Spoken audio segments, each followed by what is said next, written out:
Silicon Valley is having some sort of midlife identity crisis. Long-established tech giants are changing names and changing logos, and it all just feels kind of sad as companies desperately claw at this idea that they're part of something new and fresh, even to the point of changing the focus of their products. Starting today, our company is now Meta. AI is AI. It uses AI. All right, Elon Musk rebranding Twitter to X this morning. He says no more birds, Sarah. It's a bit dramatic, and it makes things feel unstable in the tech space right now. But there is one company that tends to stay out of drama. Apple. Its buttoned-up approach to tech announcements keeps firm control over messaging. Everything is strategic. It's focused on hardware. Nothing too shocking, right? Introducing Apple Vision Pro. There is a situation brewing right now that gives me worry. It gives me a little pause that we could lose our predictable Apple right when we need it most. Developers are now applying for early access to Vision Pro headsets, and Apple needs to incentivize companies to make flashy experiences to get attention and make it worth the investment so it doesn't look like a flop. No pressure, right? And add to that the news that Apple has created its own version of ChatGPT AI.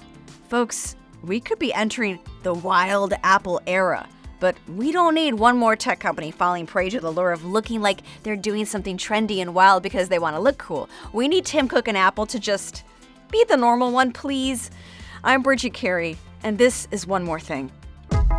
Let's begin with Apple's newest star, the Apple Vision Pro headset. The only way to really know how to program for a new device like that is to use the device. So Apple's going to pass out Vision Pro headsets to developers before anyone else can buy one. This week, developers could apply to get a Vision Pro headset loaner as part of the developer kit. Of course, this is not too surprising. Companies need to make sure their apps will behave on it correctly, but not everyone who applies will get a temporary loaner of this $3,500 face computer. Apple decides who gets one based on what else you've done as an Apple developer and if you agree to the terms and conditions. Conditions like confidentiality. Reports say the device will likely require that it remains at the address it was shipped to. It can't be used in public, and it must be locked away in a hard case when it's not in use. No talking about it on social media. No family, no friends touching it. Sure, Jan. No one's gonna show their friends until it comes out next year, right? Yeah, Apple does have to let go of some control to get people to build for it, and I imagine we're going to be hearing more leaks and opinions about the headset as developer kits start to go out. Bloomberg's Mark Gurman recently reported that developers may not be flocking to it. They may not rush to make apps for it right away, especially when you look at how it's expensive for consumers and they don't know if it's worth their time. Not every Apple product has a special app. The Apple Watch App Store isn't as popular as the iPhone. Twitter, Facebook, Uber, these are just a few of the apps that are no longer on the Apple Watch. As it turns out, there may be a number of apps because of iPad apps. You see, iPad developers don't have to do much to put their app on the Vision Pro. They can run their apps unmodified. But that is not a creative, unique experience that Apple needs to sell this thing. If there are not enough creative apps, Apple may feel some pressure to do things it may not normally do. Apple may need to reactivate the reality distortion field, convincing the world that it's really cool to want this thing, that you can have a better life with it. Maybe Vision Pro is the future of all computing. Maybe it's the most important Apple product ever. I'm curious if Apple will put so much attention on the Vision Pro that the company loses track of what consumers really want, or if Apple will have patience, even if they lose some control by having devices out in the world early. The Apple Vision Pro is an exciting time in tech, but you don't always want exciting in tech. Elon Musk thinks he is exciting. He's changing all of Twitter to become some X.com payment super app, all because of some obsession he has with the letter X and sinking the company's future.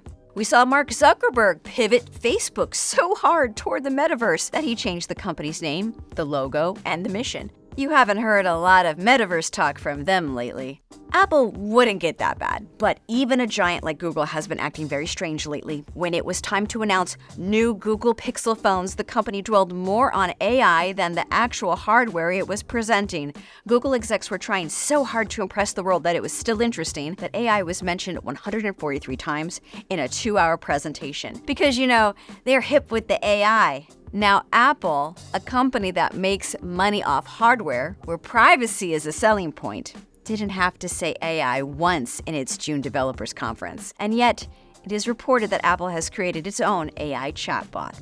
According to Bloomberg, Apple created its own generative language AI tool that could be similar to ChatGPT. Some Apple engineers are said to be calling it Apple GPT. And the report goes on to say that the company does not have a clear strategy yet for releasing this technology to consumers. Yeah, they probably don't have a clear strategy because their business strategy is not chatbots. That's not why we buy Apple products. Apple doesn't need to help you create essays with fact errors that rip information from other sources. We don't need faked photos and video. We need tools to help us sort through the truths. We need tools we can trust. Big tech jumping on AI lately is midlife crisis dad buying a big boat. A boat isn't your thing, Dad. Tim Cook said during a May conference call that AI has a number of issues that need to be sorted. Yeah, they do. And Apple can afford to sit back and sort those out. So let's hope it's not in a rush to throw it in its customers' faces to look trendy. Although it doesn't give me much hope when I read Bloomberg also reporting in that same story that Apple is, quote, aiming to make a significant AI-related announcement next year. AI generally isn't new. It's used in Apple products before. We hear it often called machine learning. That's no secret. These types of smarts are in fall detection. It's in crash detection. AI is in personal voice. It can replicate the way you sound for people who are losing the ability to talk. I did a whole video about that. But how can generative AI, like a ChatGPT, make an iPhone better, make a MacBook experience better? Because we don't need whiz-bang new for the sake of it, we need reliable. Samsung revealed new Galaxy devices this week, including the Z Fold 5, the Z Flip 5, and a new Galaxy Watch 6 Classic.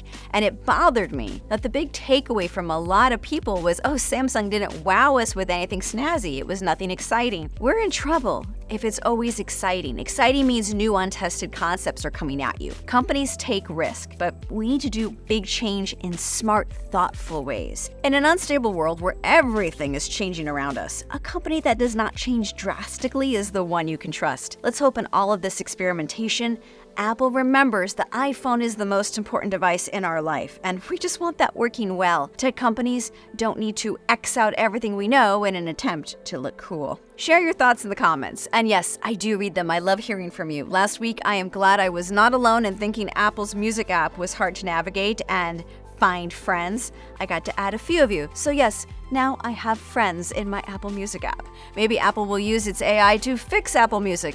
Or what should Apple use its AI to fix next? Besides Siri, of course. Thanks for watching. Catch you next week.